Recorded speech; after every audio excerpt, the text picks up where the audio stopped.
পদাৰ্পণ কৰি সঁচাকৈ বহুত আপ্লুত হৈ পৰিছোঁ।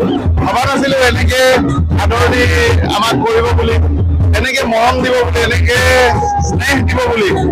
এই মৰম স্নেহ শ্ৰদ্ধা মই জীৱনত কেতিয়াও নাপাহৰোঁ। মই শিৱসাগৰবাসী ঋণী হৈ থাকিম আৰু লগতে মই সমূহ শিৱসাগৰবাসী অসমবাসী এই মৰমৰ কাৰণে আজি মই মোৰ অন্তৰৰ গভীৰ কোণৰ পৰা ধন্যবাদ জনাই মই কৃতজ্ঞতা জ্ঞাপন কৰিছোঁ। পৰৱৰ্তী এতিয়া আমি আহি পালোঁ হুদুৰ। আপোনালোক সকলোৱে জানে যে আমি 16 ডিচেম্বৰত যাত্ৰা আৰম্ভ কৰিছিলোঁ মুম্বাই এয়াৰপৰ্টৰ পৰা। এখন এয়াৰক্ৰাফ্ট লৈছোঁ এয়াৰবাছ A320 আৰু আহি আমি 5খন ৰাজ্য অতিক্ৰম কৰি এতিয়া আমি অসম প্ৰদেশৰ শিৱসাগৰ জিলাত আজি সোমাইছোঁ। আজি হৈছে 11 তাৰিখ।